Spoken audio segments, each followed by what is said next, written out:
Wel, croeso i benod arall o Rownd Y Ford. Diolch i chi am wylio a gwrando ac diolch i chi am ymateb i'r penod gafon ni wythnos diwetha. Fel chi'n gallu gweld, dwi adre o'r gogledd, mae'r cefndir arferol fyna tu ôl i fi. Ond bych chi'n sylwi, nid y pedwar arferol ohono ni sydd yma wythnos yma. Mae Cori gyda ni, a mae Aron gyda ni fel arfer, a mae Aron Bryn, mae ar ei mis Mel, ac wnaethon ni trio stopio fe rhag mynd, ond anffodus hwnna nath ennill dros recordio Rownd Y Ford. Felly ni wedi cael very special guest, fi'n credu bych chi'n cytuno, ar gyfer y penod yma. Dwi ddim jyst i dod mewn fel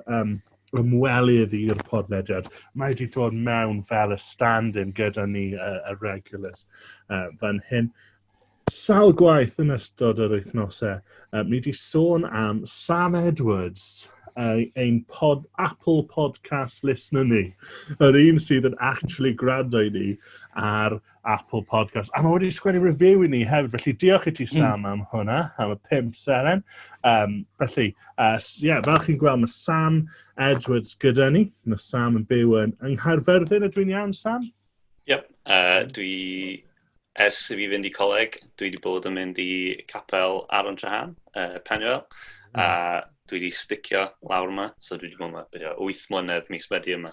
Waw, 8 mlynedd. 8 mlynedd o bregethu Aron Treharne, Cori. Disgwyl lot o atebion da. Podlediad. Sam, deud wrth mi o le ti'n dod yn reiddiol cyn i ti ddod lawr i'r coleg? Wel, long story.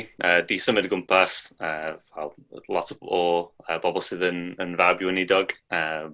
So, o byw yn Aberystwyth nes bod fi'n llain y blwydd, wedyn o'n i'n byw yn Chwilog yn Penllyn nes bod fi'n dechrau ysgol uwchradd, a wedyn symud i Bai Colwyn yn mynd trwy ysgol uwchradd yn fanna cyn dod i coleg o'r fanna, a wedyn oedd mam a dad symud i Bala. A so fel arfer, os dwi eisiau osgoi sgwrs hir efo rhywun, mae rhywun yn gofyn i mi, o le ti'n dod? Ateb fi di, mae mam a dad yn byw yn Bala. So, a mi styd fel yna eglur paw'r holl sbiel. A fi'n credu ar ôl 8 mlynedd, ti'n gallu dweud bod ti'n dod o Gaerfyrddin ac o Penwell Cyfyrddin, jyst i roi y siap. Ie, mae'n rhaid bod fi'n agosau at y lle hira dwi wedi byw. Er bod fi wedi byw mewn 6 tŷ gwahanol.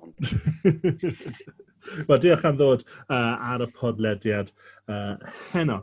Wythnos diwetha, oedd Cori gyda fi ac oedd Gwion Dafydd gyda fi, wnaethon ni trafod rhai o'r cyneuon addoliad dych chi'n ffindio, neu mi oeddech chi'n ffindio yn capelu Saesneg. Y 90au, dechrau'r noughties efallai, a nes i sôn am un o'r enw King of Kings and Lord of Lords Glory, ac mae can yma sydd just yn sbeidio lan gyda pob pennill, pob tro chi'n canu fe, mae'n sbeidio lan tan mae'r capel mewn rhyw fel just yn wyllt yn canu y canol. Wel, mae un o'n grandawyr ni wedi cysylltu, ac mae hwn yn wych. Un o'n grandawyr ni, Ezeas Grandis, sydd wedi sôn amdano fe. Oedd e'n y quiz caws, os chi'n cofio. Mae wedi cysylltu gyda ni, a mae'n dangos danfon fideo o'r can yna yn cael ei canu yn Sbaeneg gan y band Petra. Nawr, ydych chi'n gyfarwydd ar band Petra? Mae nhw sort of 80s hair metal band Cristnogol. Ond maen nhw'n eitha doniol yn Saesneg, ond yn Sbaeneg mae'n just yn profiad gwbl wahanol. So, newn ni roi link to YouTube ar gwaelod y podlediad yma, achos mae'n werth gwrando i'r hair metal version o'r can o'n i'n sôn amdano. O'n i arfer caru yng Nghaerdydd yn y 90au. Nawr, mae Awst wedi dod, ac wythnos nesaf, oedd e fod i bod yn Steddfod. Wythnos, lle oedd y Steddfod fod y blwyddyn yma, chi'n cofio? Tregaron? Tregaron? Ie, Treharne. Mae'n rhyw cair o'r ges fi. Ie, so fi'n siŵr bydd y sawl un ohonon ni fan hyn wedi bod off i Treharne wythnos nesaf. Ond yn anffodus, fel chi gyd yn gwybod yn barod, mae'r Steddfod wedi cael ei ganslo, felly bydd ni gyd yn just running low ar buy-rows trwy'r flwyddyn nawr. Dwi ddim cyfle i casglu'r holl bethau am ddim dyn ni fel arfer yn wneud. Ond beth o'n i'n meddwl, achos mae'r Steddfod wedi cael ei ganslo, ni'n mynd i cynnal ei Steddfod bach Rownd Y Ford heno.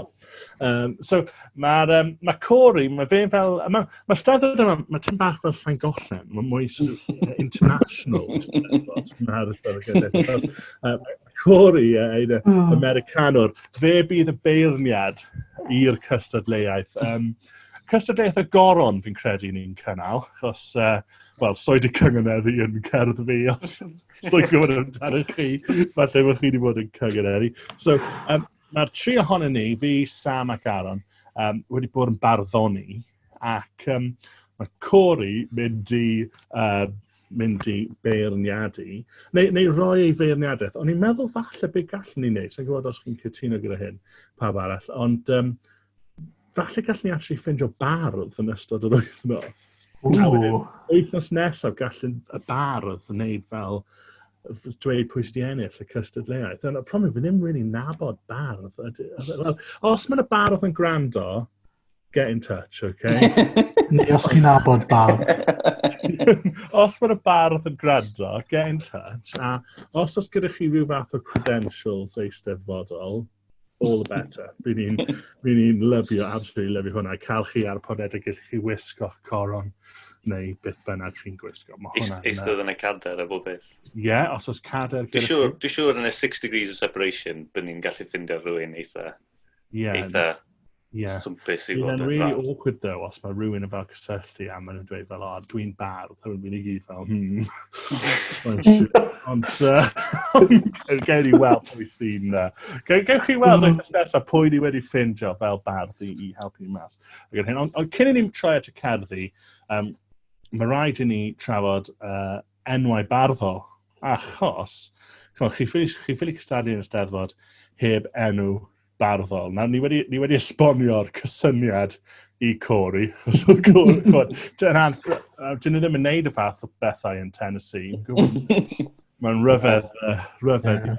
Ond, so gynta, nath Sam, actually, nes ti ffindio ar wefan y BBC enw barddol, fel peth sy'n creu enw barddol i chi. So, o'n i'n meddwl, ewn ni trwy reina. So, Aron, nes ti roi y fanylion i mewn i'r bot yma, sy'n nawr yn gallu gesio holl passwords ti, oherwydd ti wedi gwneud hwnna. Beth yw'r enw barddol nath y BBC roi ti? Wel, yr enw nath yn roi oedd Lewis Glyn Coffey. Ie. Wel, sy'n gyfoethog iawn. Ydy rhain yn beirdd go iawn? Ydyn nhw'n rhoi beirdd go iawn, neu ydyn nhw jyst i fel wneud nhw lan?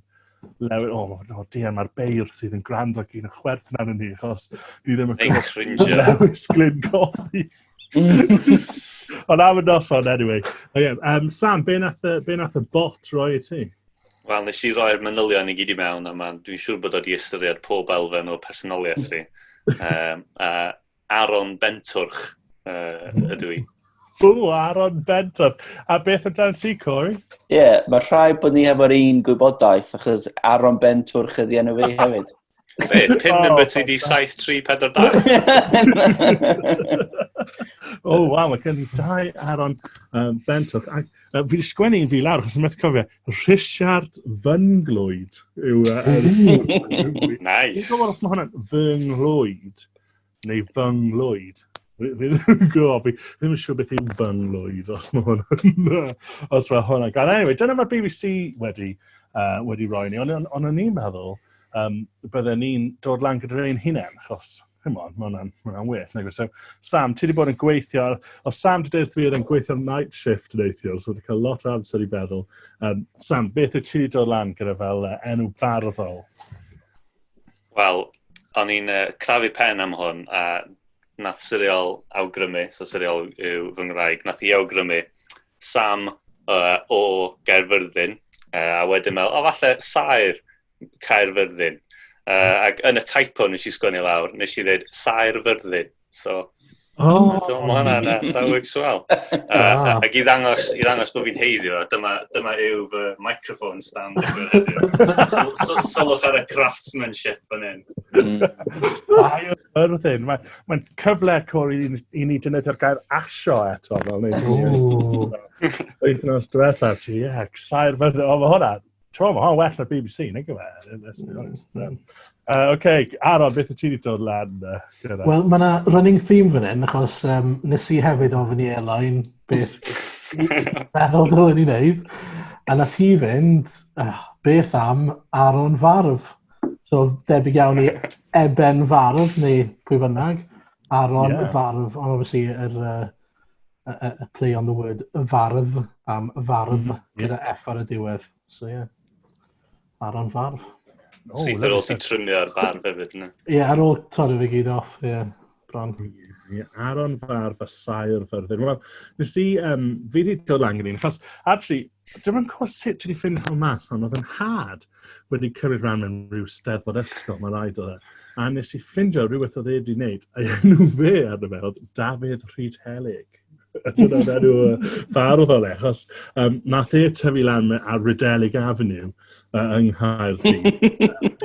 Ni sysafu Rydelig gyda i dot, dim so peidiwch yn meddwl bod yn typo, dyna sut ni'n sôn fe.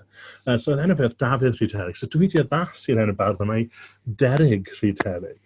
A dwi wedi newid y cy ar y derig i gy, just i... So bod e'n, ti'n modd, Derig Rhydhelig. Yn offi hwnna? So beth amdano ti, Corey? Hy ti newydd ffindio mas beth yw enw bardd o? Do. So nes i gefon ni sgwrs bach cyn cychwyn y podlediad yma heddi.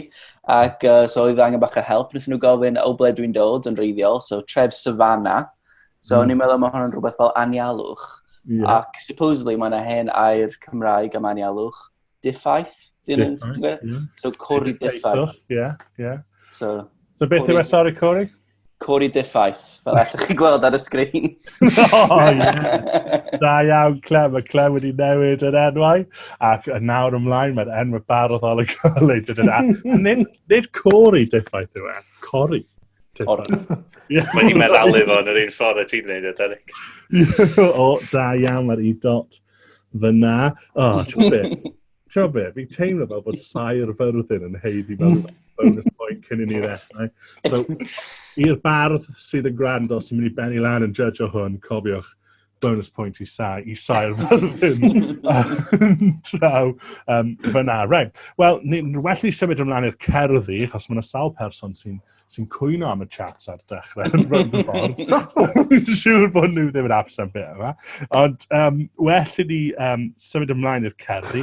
Pwy sy'n ffansi mynd, unrhyw ffansi mynd gyntaf? Fi'n teimlo bod Saerfyrddin, wedi rhoi lot o ymdrech mewn. So, Aron, newn ni dechrau gyda ti os Beth sy'n trio dweud e? Dim byd yn gwybod. Wel, tawelwch, aroswch yn eich seti, pob chwarae teg, a gai ofyn i'r stiwardiad cau y drysau. Apparently, dyna maen nhw'n dweud yn y pavilion. Fi erioed bod mewn na. So, Aron Farf, neu di ddechrau ni off o sgwelwch yma. OK, wel, dyma ni. Rownd y Ford, neu Rownd y Bwrdd. Dyma fan neilltuol yr hoffai bawb gael cwrdd. Trafod caws a thrafod Crist. Rhannu ein profiadau yn hapus neu yn drist. Does dim arall i'w wneud ar fore iau, ond dod at fwrdd arbennig a joio neu fwynhau. Diolch yn fawr. Diolch yn fawr. Diolch yn fawr i ti. Fi'n teimlo dos ni roi clap bach. Mae'n heiddi clap. Diolch. Iawn, wel. Mae Saerfyrddin yn droi lot o'n mewn, so na i fynd nesaf. A wedyn, geith Saerfyrddin coroni. Dim bod e'n mynd i ennill necessarily. Ddim yn teimlo fel bod ti'n rhoi pob chwarae teg i bawb arall fan hyn, Derek. Gael i weld. Dwi yn y cyntaf ti'n mynd i dod o rhywbeth allan, y secret i bod yn paratoi trwy nos.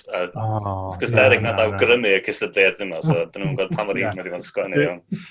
Please, peidiwch yn meddwl bod lot ymdrech trwy fewn i hwn. OK, chi'n barod? Y cyfnod clo gan Derek Rhydhelig. Mae'r dyddiau yn zoomio heibio.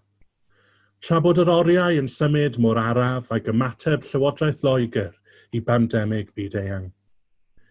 Dwi heb roi trowsus mlaen ers pythefnos. A dwi wedi bwyta gymaint o gaws, sdim gwybod os eith nhw byth ymlaen eto.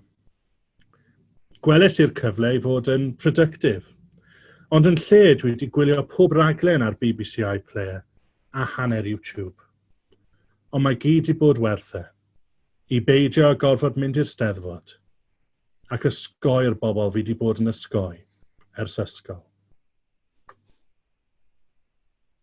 Diolch. Diolch yn fawr. Gobeithio bod chi wedi mwynhau hwnna. Nawr, falle bod hwnna'n anti-climax, dwi'n gwybod. Ond i'n eistedd mai sair fyrddin. Wel, dwi wedi cymryd tudalen allan o llyfr Cori wrth feddwl am y caneuon. Nath Cori i cymryd pob mantais oedd yn gallu gwneud. So, dwi actually wedi cael rhywun arall i perfformio cerdd fi. Mae'n enwog fyd-eang am ei rôl yn The Crown. A Clement, wyt ti'n fodlon run the tape, please? Ni ddim yn gwybod bod hwnna'n fi'n digwydd. Eisteddfod 20. Pob haf byddai'r eisteddfod yn ein difyru ni, ond rhaid ffeindio ffordd gwahanol i fynd drwy Awst-eleni. Stewardiaid heb ddim drysau, carafannau ar y dreif, llwyfan heb ddim lleisiau, a maes by heb ei reif. Ond mae yna obaith yma, podlediad newydd sbon. Bydd ddim diflastod eto os tiniwch fewn i hon. Mae'r beirniad wedi barnu, mae'n torri bob recod, y goron, gadair a'r fedal, yn mynd i Rownd Y Ford. Oh, na. Wow. No. Dwi'n yn siŵr na, dwi wedi dweud bod ni'n mynd i cael bardd i beirniadu fe, ond... Dwi'n gobeith gyda ni cyn o hwnna. Da iawn, rhaid clap iddo fe, rhaid clap. Da iawn. Diolch. Am 3 o'r bore, o'n i ddim yn siŵr os oedd o'n time to throw it all away, neu it was all in a delirium. Oedd rhywbeth eitha can i Gymru amdano fe hefyd, fel y ffaith bod ti wedi cyfansoddi fe, wedyn rhywun arall wedi performio fe. Just ddim y mean tweets i gyd. So, dwi just eisiau mynd draw i codi diffaith nawr, a dwi just gofyn fe i roi, wel, just rai o'i syniadau teimladau am cerddi. Wel, yn gyntaf, gallai ddweud diolch i Derek Rhydhelig am eich chwaith. O, fi'n hoffi'r elfen narratif o cerddi. Chi'n gwybod, ti'n dweud stori, dy brofiad, ac oedd hwnna'n peth da iawn, so diolch am hwnna. Y sair fyrddin, oedd hwnna'n gwych. O ti'n dwi'n tric fi o ran cael plentyn yn y fideo, sy'n, chi'n gwybod, dwi'n gwybod. Hon wedi cael ei defnyddio o'r blaen.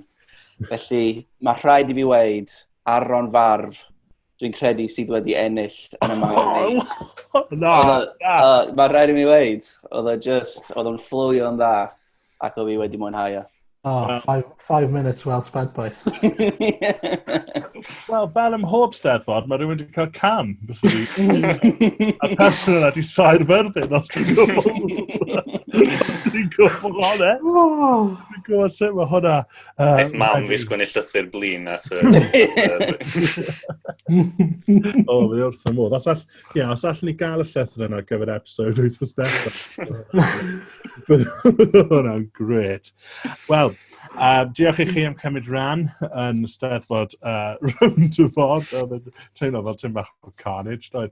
Ond mi'n siŵr bod chi wedi mwynhau. Wel, wythnos yma, dyn ni'n mynd i drafod darn o'r Beibl, a dyn ni'n mynd i lythyr Paul i'r Galatied. Ni'n mynd i ddarllen Galatied 3 adnodau 10 i 14. Maen nhw'n weddol, just cwpl o adnodau, dwi ddim yn darlleniad hir iawn, ond mae lot o bethau ynddo fe. Felly Sam, gai ofyn i ti darllen Galatied 3 adnodau 10 i 14. Diolch.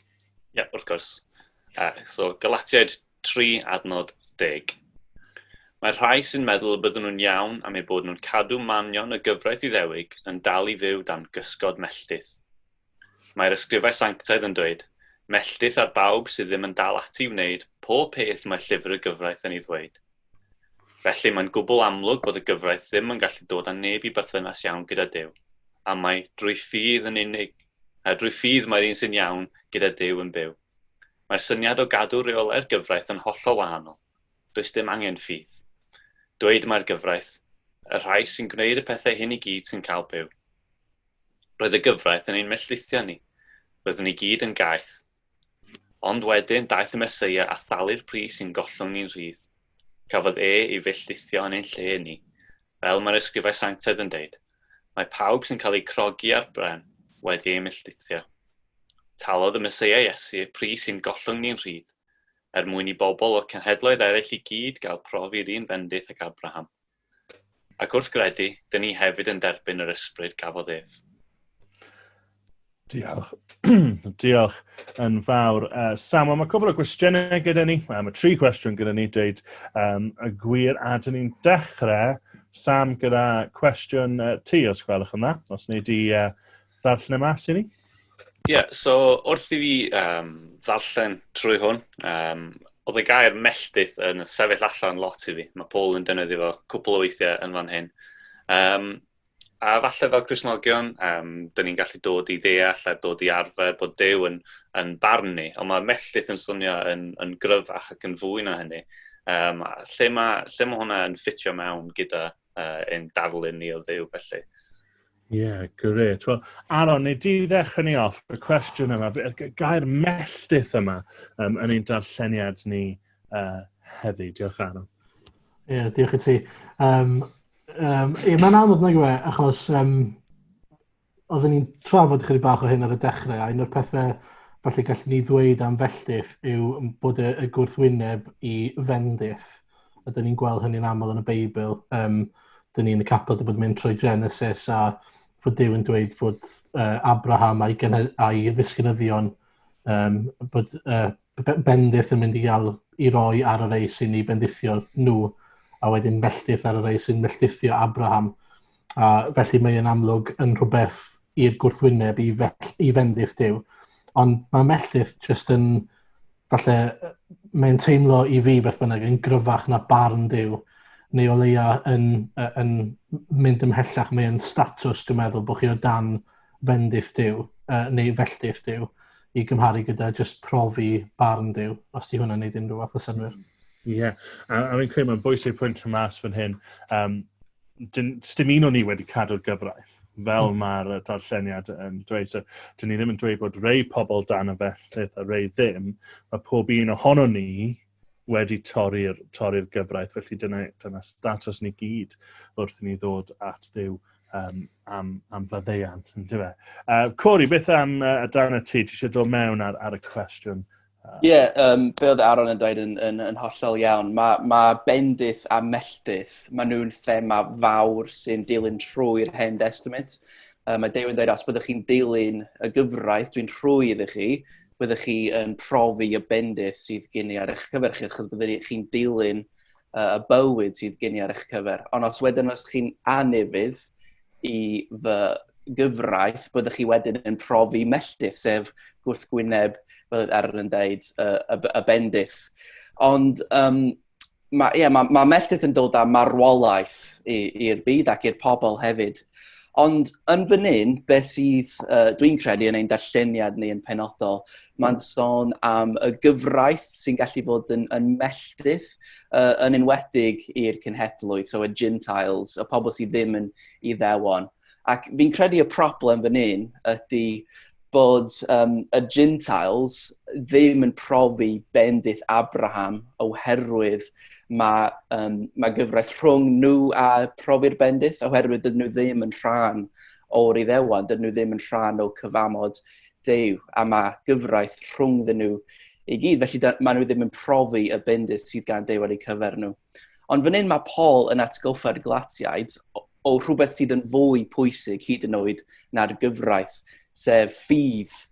Mae'n dweud oedd ffydd hyd yn oed cyn y gyfraith cael ei rhoi. Nath Abraham rhoi ei ffydd yn Duw, a wedyn oedd o fel cyfiawnhad iddo fo. Oedd o mewn perthynas gyda Duw oherwydd ei ffydd. A wedyn, so mae Paul yn dweud yn yr un penod, adnodau 7 9. Felly, y rhai sy'n credu yn Duw sy'n plant go iawn i Abraham, ac roedd yr ysgrifau sanctaidd wedi dweud ymlaen llaw, bod Duw yn mynd i ddod â phobl sydd ddim yn ei ddewon i berthynas iawn ag ei hun, drwy iddyn nhw gredu ynddo. Pranodd Duw yn newyddion dda hwnnw gyda Abraham ymhell yn ôl, bydd gwledydd y byd i gyd yn cael ei bendithio trwy y ti. Felly fan hyn, roedd y gyfraith yn neud yr opposite o gynllun Duw. Oedd o ddim yn dod i bendith i'r pobl. Ond oedd o'n rhoi melltith. A wedyn mae Paul yn dweud, wel mae Iesu yn derbyn y melltith oedd arnyn nhw. Mae Iesu yn derbyn y melltith. Felly mae'n rhyddhau ni o'r melltith hwnnw. Felly, da ni'n gallu fod yn plant i Abraham bellach. Dwi'n meddwl dyna rhan o beth sy'n cael ei dweud am melltith a bendith. Bod ni'n derbyn bendith Abraham oherwydd da ni'n cael ei rhyddhau trwy Iesu Grist. A mi'n credu ti'n iawn, mae yna rhywbeth fan hyn. Pwysig yn ein darllened hynny yw bod Iesu yn cymryd ein lle, yn dweud. Mae Iesu yn cymryd y melltith yn ein lle. A mi'n credu bod moyn pwysleisio hynny. A hynny yw, mae yna melltith oherwydd mae'r gyfraith yn hawlio cosp. Dyna yw cyfiawnder yn dweud. Mae'r gyfraith yn hawlio cosp. A os dyn ni'n torri'r gyfraith, dyn ni'n cymryd, neu dyn ni'n heiddi cosp, ond mae Crist yn cymryd y gosb yna ac yn cymryd y melltith felly, sef y gosb. Ond fi'n credu mae'n bwysig trafod yn sort of iaith cyfreithiol fel yna, ond mae hefyd yn bwysig trafod yn iaith yr Hen Testament, a fi'n credu mae pob un o'n ni wedi mynd syth i'r Hen Testament wrth trafod hyn, achos actually, mae rhaid ni trafod yn mae'r aberth yn y deml, bod yr offeiriad ar ran pobl Duw yn rhoi eu pechod nhw ar oen, a bod yr oen yn cymryd eu lle. Dyna'r darlun yn yr Hen Testament sy'n cysgod neu visual aid, neu sy'n pwyntio ymlaen at Iesu Grist, wrth gwrs, sydd yn dod a gwneud hynny unwaith ac beth. Felly beth sydd gyda ni fan hyn yw byddai'r oen yna'n cymryd y melltith ar ran pobl Duw. Felly, beth yw y melltith? Y melltith yw i beidio bod yn rhan o bobl Duw. Mi'n credu ni wedi bod yn dweud hynny yn barod nag ni. Y melltith yw i beidio bod yn rhan o deulu Duw. Oherwydd ni wedi torri'r gyfraith, ni'n heiddi bod tu fas i deulu Duw. Ond oherwydd mae Duw mab, Iesu Grist, y mab hynna, mab cyntaf yn cymryd y melltith, dyn ni'n gallu bod yn rhan o deulu Duw unwaith eto. Sori, dwi wedi mynd fyna. Sam, cwestiwn ti yw wyt ti eisiau dod mewn ar hwnna wrth i ni orffen y cwestiwn? Ie, just yr unig peth extra o'n i'n meddwl am hwnna di. Maen nhw'n weld fatha ffens yn dydyn, so maen nhw'n eitha clir, os chi'n edrych yn Deuteronomium 28 er enghraifft, mae yna rhestr hir o bethau sydd yn gallu dod ar felltith ymlaen, os wyt ti'n gwneud fel hyn, bydd hyn yn digwydd i chi. A maen nhw'n gyd yn eitha clir o gyflaen llaw, mae wedi gosod, mae'n dweud edrych dyma pa mor bell, dyma'r pellter. Os ydych chi'n croesi'r llinell yma, wedyn bydd y cosp yn dod. Yn yr un ffordd, falle pan ti'n deud wrth plentyn, os wyt ti'n gwneud hynna eto, bydd rhaid i hyn ddigwydd, bydd rhaid ni ddim gadael i ti'n gwylio teledu neu beth bynnag.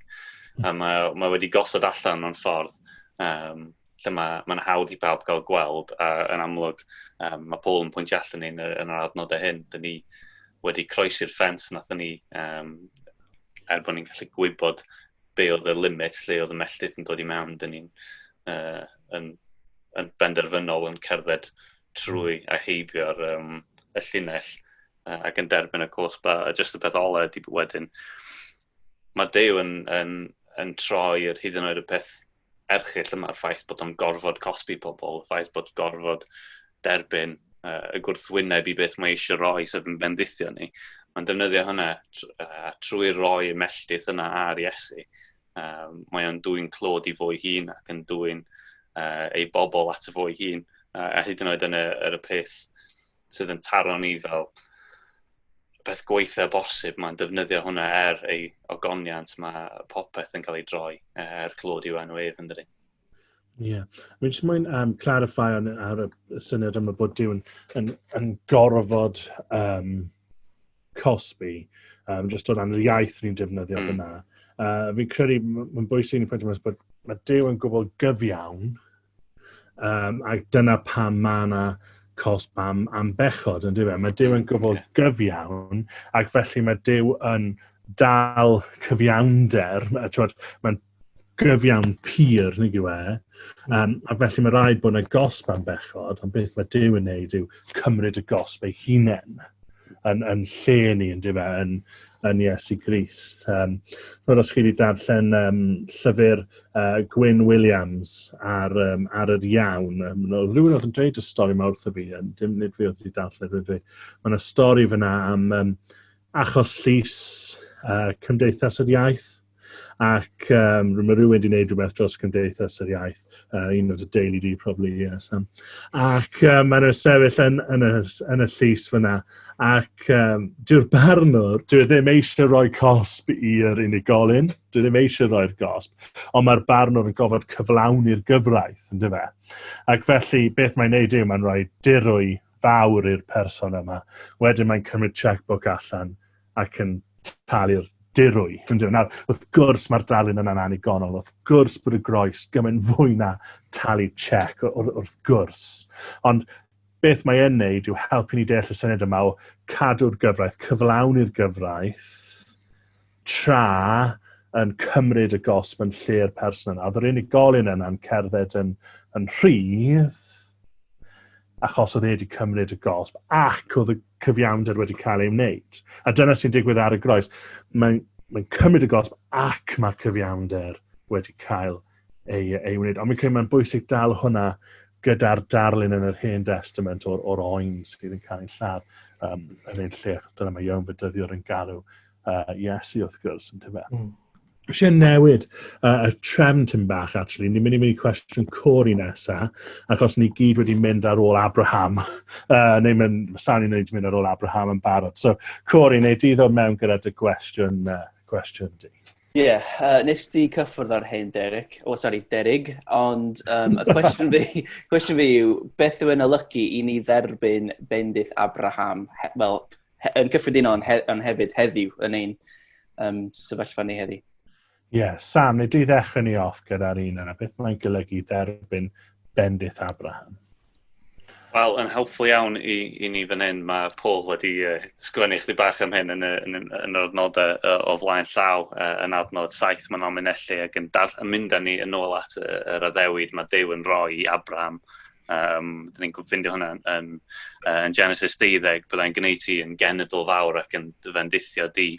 A dio ddim jyst yn stopio drwy bendithio Abraham. Mae'n mynd yn bellach na hynny ac yn estyn y gwahoddiad yna allan ac yn dweud yno ti holl dylwythau'r ddaear. So mae'r bendith mae'n rhoi mae'n dewis Abraham a wedyn Israel i ddilyn i fod ei bobl i fod y pobl sydd yn perthyn iddo fo. A dyn ni'n gweld trwy gydol yr Hen Testament hints o pobl sydd ddim yn rhan naturiol o teulu Duw o Israel wedyn yn cael ei dwy'n i fewn i'r fendith yna. Dyn ni'n gweld o trwy fel Ruth, mae hi'n dod o Moab, a dyn ni'n gweld o yn Jericho, dyn ni'n gweld o trwy gydol yr Hen Testament, pobl dduwiol, pobl sydd yn ofni Duw yn cael ei derbyn mewn i pobl Dduw ac i ddod i berthynas iawn efo Duw. Y ffordd o'n i'n gweld hwn, yn adnod 14, mae'r bendith yma yn ymledu i'r cenhedloedd yn Crist Iesu. Dio ddim jyst yn gyntaf i Israel, a falle mae yna 1 neu 2 yn dod i mewn. Mae wedi ymestyn allan fel bod pawb yn gallu cael yr un gwahoddiad ar yr un lefel, ar yr un sail, trwy Iesu Grist. Doedd dim angen mynd trwy dyfodau ddewig a dilyn y gyfraith fel oedden ni'n gweld yn yr hen testament i fod yn rhan o'r bobl yna. Trwy ymddiried yn yr arglwydd Iesu, da ni'n cael derbyn trwy ffydd yr ysbryd glân a bod yn rhan o'i bobl o. Ie, wel, diolch am yr ateb. Fi'n edrych fewn i weld os oes unrhyw beth gyda ni ychwanegu. Aron, os gen ti unrhyw beth i ychwanegu i'r ateb yna? Ie, ni'n meddwl am falle Iesu as a cheis. Un o pethau mae Iesu'n dweud wrth a cheis ydy heddiw daeth eich adwriaeth i'r tŷ yma oherwydd mab i Abraham yw'r gŵr hwn yntau. A mae'n siarad gyda dyn oedd wedi fel gwrthod ei fel heritage i ddewig, wedi gadael hwnna yn mynd i weithio i'r Rhufeiniaid. A ddim bod e wedi mynd nôl i fod yn iddewol o sydyn, ond bod e wedi dod nôl i fod yn teulu Duw.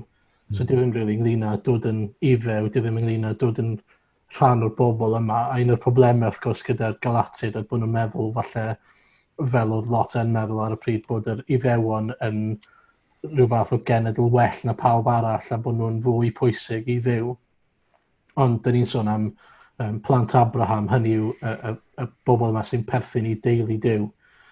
Nid Israel yw hwnna, ond yr Israel newydd. A felly mae hwnna'n golygu bod ni'n genedl yn bobl dduw, yn bobl sy'n eiddo i dduw a Duw yn eiddo i ni. A bod ni'n cael yr etifeddiaeth yna a cael ein gwneud yn genedl fawr fel mae Abraham yn cael yr addewid, ond sydd yn hefyd yn addewid i'w ddisgynyddion. A meddwl hefyd jyst am yr etifeddiaeth mae'n mynd i gael, sef yr etifeddiaeth i ni, wrth gwrs, yn y nefoedd cael bod yn teyrnasu gyda Iesu Grist. A mae jyst yn amazing, really, feddwl bod ni'n cael bod yn rhan o bobl dduw a Duw yn eiddo arno ni, ond bod ni hefyd yn cael dweud fel dduw ein Duw ni, fel dyn ni'n gweld falle yn datguddiad 19. A fi'n credu, dyma'n newyddion da, dyma ein newyddion da ni, bod Duw wedi dewis pobl iddo fe, hynny wedi creu pobl Duw, ac allan o'r bobl yna, mae un yn dod, Iesu Grist, sydd yn cymryd ein lle ni, sydd yn cymryd y melltith droson ni, mwyn i ni hefyd gallu fod yn rhan o bobl Duw. Dyna'r newyddion da, bod yna lle i ni yn heili Duw, oherwydd beth mae Crist wedi wneud droson ni.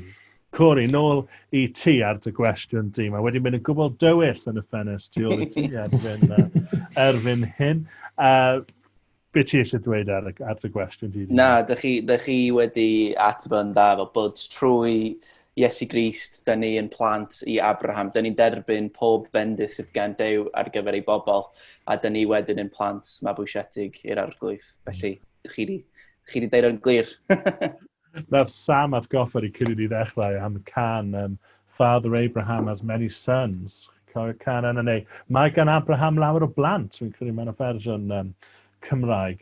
And I am one of them and so are you. So let's all praise the Lord. And canu hwnna fel plant sort of 3 mlwydd oed, diwynyddiaeth mor cymleth, really, yn y gan yna, ond oedd ti'n cic y coesau a symud rownd. So, oedd e'n hwyl toedd. Ie. Iawn. Wel, newn ni fynd i cwestiwn ola ni, sef cwestiwn Aron. Diolch, Aron. Iawn, so os ni'n edrych ar adnod 11, mae'n dweud yn Beibl.net, felly mae'n gwbl amlwg fod y gyfraith ddim yn gallu dod â neb i berthynas iawn gyda Duw. Felly mae hwnna yn ôl Paul, yn ôl y Beibl, yn gwbl amlwg. Ac eto, mae yna bobl o'n cwmpas ni sydd yn credu bod modd dod i berthynas iawn gyda Duw trwy ddilyn cyfraith. Pam chi'n meddwl mae hwnna? Beth yw'r rheswm? Ydy'r Beibl yn wrong am hwnna? Neu os yna reswm bod rhywun yn gallu peidio gweld beth sydd yn gwbl amlwg, a falle sut allwn ni helpu nhw i weld bod yn gwbl glir. Cori, ni'n dod at y ti. Mae'r Beibl yn dweud ni dod mewn i perthynas iawn gyda Duw trwy ffydd, ond mae yna rai sydd dal at y syniad bod ni'n gorfod gweithio i gyrraedd, i ennill hwnna. So dros yr ti cwr i gyd i siarad mewn i hwnna tym bach. Ie. Wel, bydde fi dweud yn gyntaf bod o, wrth gwrs, yn peth da i ceisio dilyn, chi'n gwybod, gair Duw, a mae hwnna yn peth da. Ond beth sydd allan o'i le ydy pan dyn ni'n credu ni yn neud hwnna yn ein cyfiawnhau ni o flaen Duw. Hwn ydy'r peth sydd yn rhoi ni mewn perthynas iawn gyda Duw. Ond mae Bibl yn dweud na, ffyddlondeb Iesu Grist yw'r peth sydd yn neud ni'n iawn gyda Duw. A mae hwnna wedyn yn newid yr agwedd gyda sut da ni yn neud y pethau da. Fel, mae Duw eisiau ni caru ein cymdogion. Mae hwnna'n gwbl glir. Ond nad yw hwnna beth sy'n neud ni'n iawn gyda Duw. Felly, pan da ni yn adnabod Duw, ac da ni'n cydnabod bod yn caru ni trwy Iesu Grist, wedyn byddwn ni wrth ein boddau yn ymateb i'r cariad hwnna gyda cariad tuag at eraill, ond beth sy'n pwysig ydy beth sy'n gyntaf, a beth sydd yn neud ni'n iawn gyda Duw. Dwi'n meddwl mae'n edrych rhywbeth, chi'n bod, existential yn ni fel pobl, byddwn ni eisiau plesio, byddwn ni eisiau heiddi cariad pobl arall, a chi'n gwybod, da ni'n stryglo gyda hyn yn aml, ond beth sydd rhaid ni'n neud yw atgoffa ni yn hunan o beth sydd yn wir, bod Duw yn caru ni trwy Crist Iesu. Ie, sicr, gret. Stam, neu di ddod mewn ar hwnna, unrhyw beth i ychwanegu. Ie, so dwi'n meddwl, y rheswm mae'n digwydd ydy, mae'n rhywbeth, wel, yn adnod un, mae Paul yn dweud, dwi'n cofio yn Saesneg, you foolish Galatians, who has bewitched you, fel mae'n eitha cry yn dydy bod rwy'n wedi eich arwain chi o'r lle ydych chi fod, a mae'n rhywbeth, dwi'n siŵr bod Beibl o'n net yn dweud, ydych chi mor dwp a hynny, mae'n eitha cryf yn sôn am y pobl hyn sydd yn wedi anghofio be mae Iesu wedi wneud. A dwi'n meddwl, oedd Aron yn gofyn pam bod hyn yn digwydd, a dwi'n meddwl y temptation ydy, oherwydd bod o'n haws mewn ffordd, mae perthynas, a dyna beth dyn ni'n cael ein galw i fod efo Iesu yn gymleth ac yn anodd, ond mae dilyn set o rheolau, mae dilyn instructions yn ymddangos yn fwy syml, ac os wyt ti'n gallu cael checkbox i wneud bob dydd, a ti'n gallu ticio nhw i gyd i ffwrdd, wel mae hwnna'n mynd i wneud i ti deimlo'n well na gyda constantly gofod marw i ti hun fel mae'r Beibl yn cael ei wneud. A wedyn, dwi'n meddwl mae'n hawdd i ni lithro mewn i temptation o fyw fel hwnna. A dwi'n meddwl, oedd Aron yn gofyn sut ni'n gallu helpu bobl neu sut ni'n gallu stopio ni'n hunain rhag syrthio lawr yr un llwybr. Wel, o'n i'n mynd mewn i proper paratoi pregeth mode, chos yna 3 peth yn dechrau gyda C. Un helpu ni fan hyn, so atgoffa ni'n hunain o'r croes i atgoffa ni'n hunain o be mae Iesu wedi wneud yn Rhufeiniaid mae'n sôn am, Rhufeiniaid 12, oherwydd be mae Duw wedi wneud troston ni, dyna beth sydd yn arwain i fyw bywyd o aberth, dyna'r unig peth rhesymol i wneud.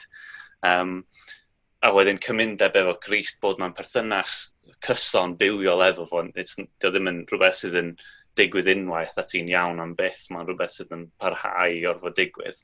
Ac yn olaf, cymuned Cristnogol gyda Cristnogion eraill i adeiladu yn gilydd i fyny, i drafod y Beibl, i trafod pethau fel hyn, i atgoffa nid yn unig ni'n hunain, ond i atgoffa ein gilydd o be mae'r arglwydd Iesu wedi wneud, ailadrodd y stori bod ni wedi'n achub o farwolaeth i fywyd drwy'r arglwydd Iesu. A hwnna wedyn dwi'n gweld fel yr antidote i syrthio mewn i ffolineb ac i ddilyn bywyd o ticio box. Mae Sire of Berlin strikes again gyda'i ac. Diolch, Sam. Nes I weld darlun o hyn unwaith, oedd yn really glir. O'n i'n yn Wrexham, gyda ffrin lan yn Capel Penfryn a Wrexham. Ac oedd tîm o America draw, Cori diffaith i mentiono yr Americaniad nawr. Ond oedd tîm ohono draw, rhyw 12 o Americaniad draw o Oklahoma. Ac nath un o'n nhw, oedd y gŵr a graig yna, a nath y wraig mynd yn dost. Oedd ei eitha dost. A nath y gŵr mynd a hi'r doctor, a wedyn wnaethon nhw gael prescription. A wnaethon nhw mynd ar prescription i'r thyryllydd, just wrth ymyl y cap o fyna. Ac dyma'r thyryllydd yn cymryd y prescription ac yn ffindio'r ymoddion, roi ymoddion iddyn nhw, ac oedd y dyn fel, right, how much does that cost? A wedyn hi fel, oh no, it doesn't cost anything, it's free. It's been paid for. Wedyn, oedd e fel, no, I must pay for it. A hi fel, no, you've got to just take it. You've got to just take it. Ac oedd e'n mynd yn wyllt achos oedd e really eisiau talu am y moddion yma. Oedd e ddim yn hapus bod arian rhywun arall wedi talu am y moddion. Yn y diwedd, oedd hi just dweud, you can only have this medicine if you take it for free. A ti just yna fel, mae pregaeth di syl di sortio, achos mae'r dafod yma. Amazing. So mae Iesu Grist wedi talu'r pris. Mae wedi cymryd y melltith, mae wedi cymryd y gosb. A'r unig peth ni'n gallu wneud yw cymryd maddeuant Crist am ddim. Yeah? Ond mae rhywbeth yno ni sy'n dweud, fi eisiau talu amdano fe. Fi ddim eisiau rhywun arall talu amdano fe. Fi eisiau earnio fe, fi eisiau ennill fe. A'r holl amser mae Duw yn dweud, ti ond yn gallu cael y maddeuant yma. Ti ond yn gallu cael perthynas iawn gyda fi. Ti ond yn gallu dod yn rhan o'm hobol i os ti'n cymryd am ddim. Peidiwch a gadlu unrhyw'n twyllo chi. A peidiwch a gadlu unrhyw'n deud wrthych chi, chi'n gorau ennill ffafr a cariad Duw. Mae fe am ddim. Balchder yw sy'n achosi ni i eisiau heiddi fe a dweud, I did it. Ni just yn gorfod derbyn trwy gofyn i Dduw am faddeuant a cyffesu bod ni'n pechaduriad. So, Aron, cwestiwn ti o dde. Gair ol ar y podlediad, y drosodd i ti. Right, no pressure. O'n i just yn meddwl, Paul sy'n siarad fan hyn gyda'r Galatiad.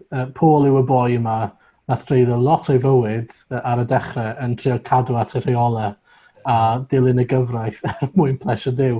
A nawr mae'n deud, pan bod chi'n bod mor thick, mae'n mor obvious. Os chi'n edrych yn fel yna, mae'n gallu edrych bach yn hypocritical. Ond fi'n meddwl mae rhaid i ni ddeall bod e'n siarad gyda yr eglwys fan hyn. So mae'n siarad gyda Cristnogion, a mae'n atgoffa nhw. Mae'n gwbl amlwg oherwydd fod yr ysbryd glân wedi dangos i chi bod e'n amlwg. So os byddai mae'n siarad gyda pobl sydd ddim yn Gristion, byddai dim fel disgwyliad bod nhw'n deall. Ond mae'n siarad gyda eglwys Iesu Grist. A mae hwnna'n bwysig bod ni'n cofio, mae fel, ni'n gallu falle mynd yn frustrated gyda rhywun sydd ddim yn Gristion, pan bod nhw'n methu gweld mae'r cwbl sydd yn gwneud i'w derbyn. Ond y reality yw, mae hwnna fel, fi'n cofio clywed rhywun yn defnyddio'r darlun o, mae fel mynd yn grac bod rhywun dall ddim yn gwerthfawrogi curtains Derek yn y cefndir. Wel, os dyn nhw'n dall, dyn nhw'n methu gweld e, ond i'r rhai sydd yn gweld e, maen nhw'n ymhyfrydu yn y curtains bendigedig yma. A mae yr un peth gyda deall gras a deall yr efengyl. Nes bod yr ysbryd glân yn dod ac yn agor y llygad chi, chi'n mynd i fod yn ddall. Ond unwaith mae wedi, dyn ni'n cael ei gadael i raddau'n fi-esgus, ond fel mae pawb wedi dweud o cori mlaen balchder, eisiau gwneud pethau'n hunain, eisiau talu'r pris dros ni'n hunain. Dyn ni dal i raddau'n gallu cwmpo i'r trap yna o fod eisiau cyfrannu at ein achubiaeth ni neu rhywsut fel reimburso Iesu am beth mae wedi wneud ar y groes. A mae'n bwysig bod ni'n deall, mae nid dyna beth yw bywyd y Cristion. Mae nid fel talu yn ôl am beth mae Iesu wedi wneud yw e, ond just ymateb mewn diolch. Mae'n wahaniaeth masif yn ysaf. Hwna sy'n rhoi rhyddid i ni fel Cristnogion i allu mwynhau perthynas gyda Iesu, neu fel arall, dyn ni wastad yn trial essentially wneud yr un math o beth, sef trial cyrraedd fel chi'n talu morgais neu rhywbeth chi'n talu nôl am y tŷ. Nid dyna beth i ni'n neud, ni ddim yn talu nôl am yn achubiaeth, dyn ni wedi derbyn am ddim. Yeah. Great. Diolch. Ni wedi really trafod yr cwbl o adnodau yna, cwbl o adnodau really bwysig fi'n credu am Crist yn cymryd ein lle, beth yw ei fod yn rhan o bobl Duw a'n ymateb ni, bod ni'n dod at Duw trwy ffydd. Felly, diolch i chi guys, diolch am y trafodaeth, diolch i Clem am yr holl waith mae fe'n neud yn cynhyrchu y peth yma. A ni wedi cael surprise, ni wedi cael un o actorion The Crown ar y podlediad heno. So mi'n credu newn ni orffen trwy gwylio y cerdd Saer Fyrddin unwaith eto. Eisteddfod 20 Pob haf byddai'r Eisteddfod yn ein difyrru ni, ond rhaid ffeindio ffordd gwahanol i fynd drwy Awst-eleni. Stewardiaid heb ddim drysau, carafannau ar y dreif, llwyfan heb ddim lleisiau, a maes by heb ei reif. Ond mae na obaith yma, podlediad newydd sbon.